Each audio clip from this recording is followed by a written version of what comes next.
आरिफ,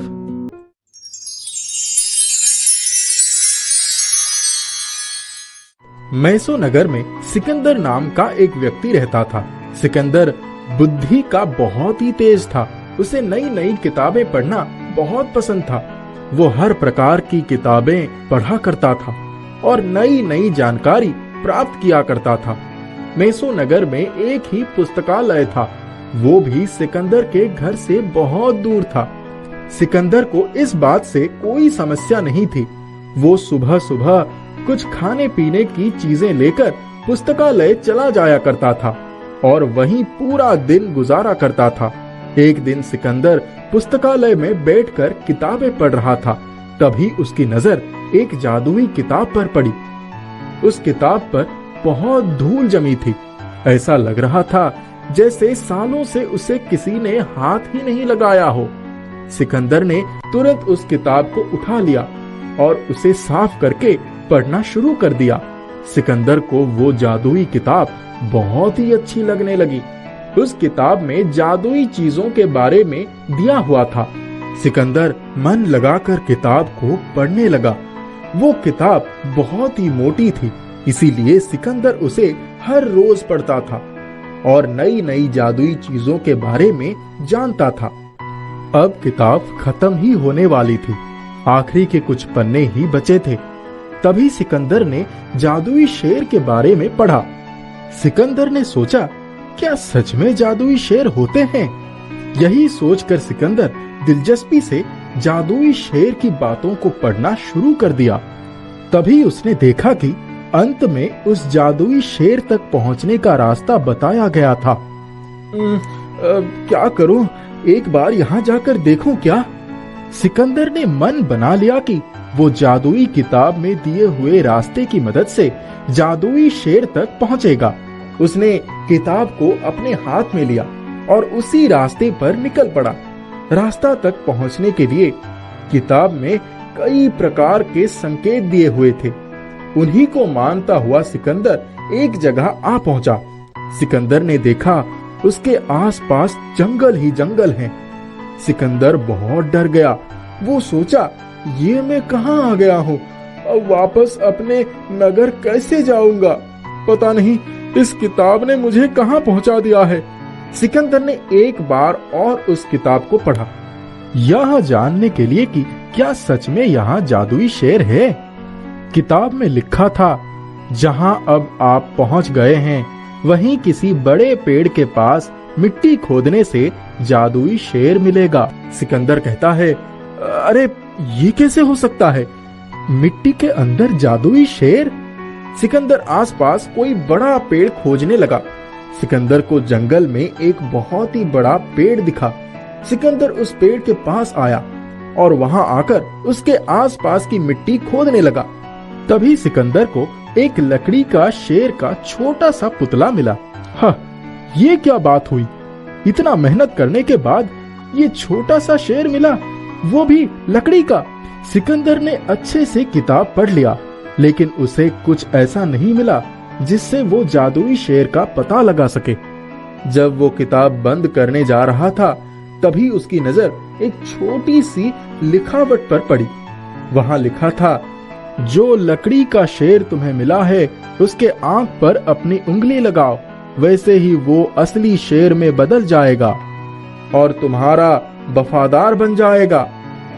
सिकंदर ये पढ़ ही रहा था, तभी उसे चारों ओर से लोगों ने घेर लिया और उसे बंदी बनाकर उस नगर के राजा के पास ले गए।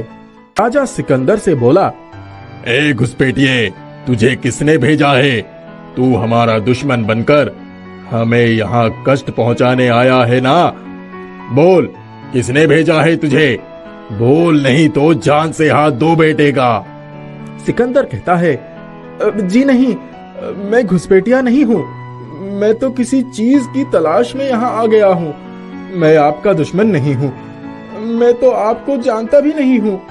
राजा कहते हैं, अच्छा, एक तो तू हमारे नगर में घुस आया है और अब तू हमसे झूठ भी बोलेगा। सिपाहियों, इसे कारागार में डाल दो और पूरे नगर में ऐलान करवा दो कि एक दुश्मन हमारे नगर में घुस आया है। उसे आज शाम सजा मिलने वाली है। सभी उसकी सजा देखने आ सकते हैं और सीख ले सकते हैं कि अगर किसी ने भी हमारे नगर के विरुद्ध कुछ करने का सोचा तो उनका हश्र क्या होगा। सभी सिपाहियों ने वैसा ही किया। सिकंदर सजा की बात सुनकर बहुत डर गया। उसने सोचा, अब ये लोग मुझे कैसी सजा देने वाले हैं। शाम हो चुका था। राजा और बाकी सभी प्रजा आ चुके थे। सिकंदर को कारागार से निकाला गया और एक मैदान में लाया गया। आसपास नगर के सभी प्रजा खड़े होकर सिकंदर को देख रहे थे और राजा अपनी गद्दी पर बैठे सिकंदर का इंतजार कर रहे थे। जैसे ही उन्होंने सिकंदर को देखा, वो बोले, बीच मैदान में लाया जाए इस दुश्मन को। सिपाहियों ने सिकंदर को बीच मैदान में छोड़ दिया और सभी वहां से चले गए। सामने से लोहे का एक दरवाजा खुला। राजा कहते हैं, उस गुस्सैल सांड को इस दुश्मन के पास छोड़ दिया जाए। दरवाजा खोलते ही एक गुस्सैल सांड सिकंदर के सामने आने लगा। सिकंदर उसे देखकर बहुत डर गया और बोला, अरे अरे, ये तो मुझे मार ही डालेगा, क्या करूं अब। सांड सिकंदर के पीछे दौड़ने लगा और सिकंदर आगे आगे भागने लगा। तभी उसे किताब की बात याद आई। उसने अपनी जेब में से उस लकड़ी के शेर को निकाला और उसके आंख पर अपने हाथ को रखा। तुरंत वो लकड़ी का शेर असली शेर में बदल गया। चारों ओर शेर को देखकर हल्ला मच गया। भागो भागो, ये शेर कहाँ से आ गया। जाओ शेर, इन लोगों को सबक सिखाओ। शेर को देखकर सांड भी भाग गया और आसपास के सारे लोग भी। राजा और उसके सभी मंत्री भी राजमहल की ओर भागे। शेर सिकंदर को कुछ भी नहीं कर रहा था क्योंकि वो उसका वफादार था। जब सभी वहां से भाग गए, तब सिकंदर शेर के ऊपर बैठा और शेर से बोला, चलो शेर, अब हम अपनी मेशो नगर की ओर चलते हैं। शेर सिकंदर को लेकर मेशो नगर तक आया। वो शेर के ऊपर से उतरा और बोला, धन्यवाद मेरे दोस्त, अब मैं तुम्हें पहले जैसा ही बनाता हूँ। सिकंदर ने शेर की आंखों पर अपना हाथ रख दिया। तभी शेर वापस से लकड़ी के शेर में बदल गया। सिकंदर कहता है, इसे शेर के रूप में रहने देता तो सभी इसे मार डालते। अब इसे कोई कुछ नहीं करेगा और मैं इसे हमेशा के लिए अपने पास रख सकूंगा। सिकंदर जादुई शेर का साथ पाकर बहुत खुश हुआ।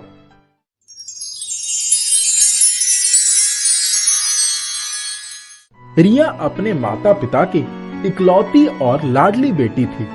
वो जो मांगती थी उसे सब कुछ मिल जाता था, इसीलिए वो थोड़ी जिद्दी भी हो गई थी। उसको छोटे बालों में हेयर बैंड ही लगाने और खरीदने का शौक था। एक बार घर के बाहर गली में एक फेरी वाला आया जिसके पास रंग बिरंगे रिबन और ना जाने क्या क्या सामान भरा हुआ था। उसने जैसे ही कंगन ले लो, रंग बिरंगी चूड़ियां ले लो, जोर जोर से आवाज लगाकर सामान बेचना शुरू किया। रिया अपनी पढ़ाई छोड़कर बरामदे में आ गई। फेरी वाले की आवाज सुनकर वो बाहर भीतर करने लगी। उसे तो हेयर बैंड खरीदना ही था। माँ, मैं तुमसे कभी कुछ भी नहीं मांगती सिवाय हेयर बैंड के। रिया, मैंने पहले भी मना किया था ना, क्या करोगे इतने हेयर बैंड लेकर? जल्दी पैसे दो ना, 50 रुपया ही तो चाहिए। माँ ने मुस्कुराते हुए कहा, ठीक है, जाओ मेरी पर्स में से ले लो। रिया भागते हुए बाहर गई तो फेरी वाला नुक्कड़ के पास जा पहुंचा था। वो नुक्कड़ पर पहुंचकर बोली, भैया हेयर बैंड दिखा दो। बेटा, आज तो आपके लायक हेयर बैंड नहीं है। उसने सारा सामान उलट पुलट कर देख लिया पर हेयर बैंड कहीं नहीं दिखाई पड़ा।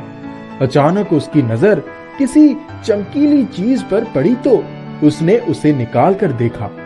वहां एक बहुत ही खूबसूरत सा सुनहरा हेयर बैंड पड़ा था, जिस पर एक सुंदर सी परी बनी थी। वो बोली, मिल गया, यही तो मुझे चाहिए था। इसका कितना दाम है? दाम तो 70 रुपए है, पर आप 50 ही दे दो। उसने फेरी वाले को तुरंत पैसे दे दिए और हेयर बैंड लेकर भागी। घर जाकर जैसे ही उसने हेयर बैंड लगाया, उसकी आश्चर्य की सीमा ही नहीं रही। उसके बाल कमर तक लंबे हो गए। वो जोर से चिल्लाई, माँ, ये देखो मेरे बाल अचानक कितने बड़े हो गए। मैंने जैसे ये हेयर बैंड लगाया, जादू ही हो गया।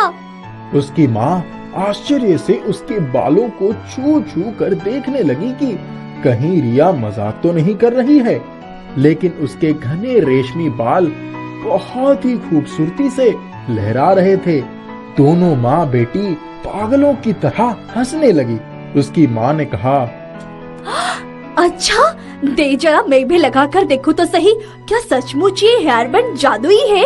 उसने हेयर बैंड निकालकर माँ को दे दिया। उसकी माँ ने जैसे ही हेयर बैंड लगाया, उसके बाल भी लंबे और घने हो गए, जबकि उसके बाल तो बहुत ही पतले और बेतरतीब थे।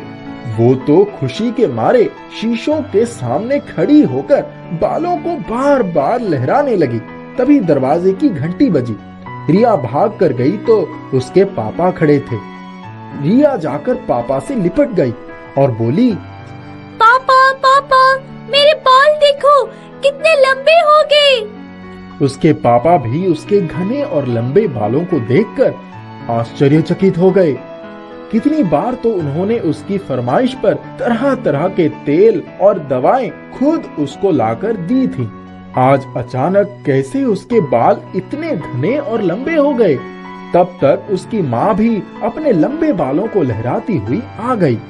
उसके पापा बोले, अरे ये सब कैसे हुआ? कोई मुझे भी बताएगा? तब रिया ने पापा को सारी बातें बताई।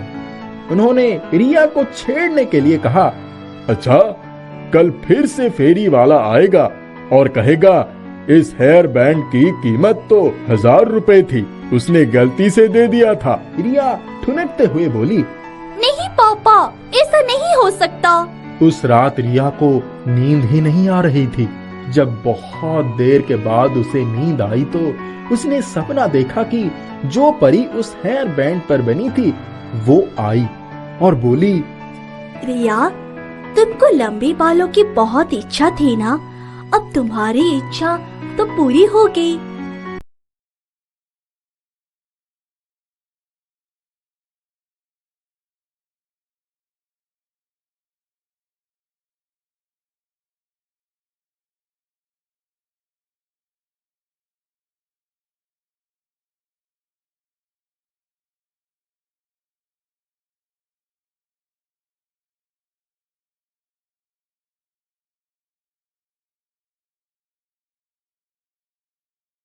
अपने लंबे और घने बाल देखकर बहुत प्रशंसा की।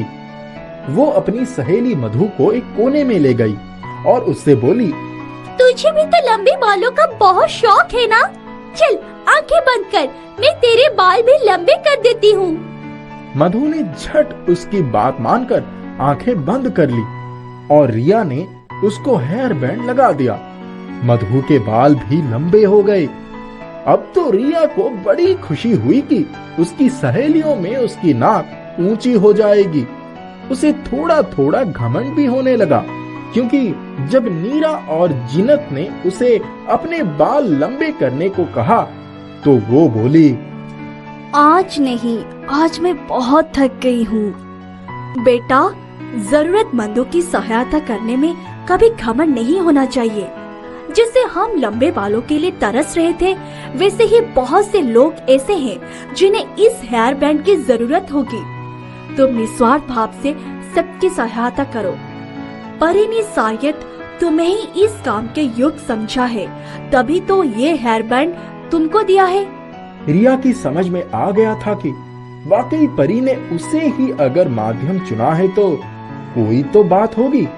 उसके बाद उसने सबके बाल लंबे करने में मदद की। एक रात जब वो सोई थी तब वही परी उसके सपने में आई और उसने कहा, रिया, मैं तुमसे बहुत खुश हूँ। तुम इसी तरह सबकी सहायता करना। मैं तुम्हें वरदान देती हूँ कि तुम पढ़ लिख कर बहुत नाम। खुशी देने से ही मिलती है। जादुई हेयर बैंड ने उसके जीवन का मायने ही बदल दिया था।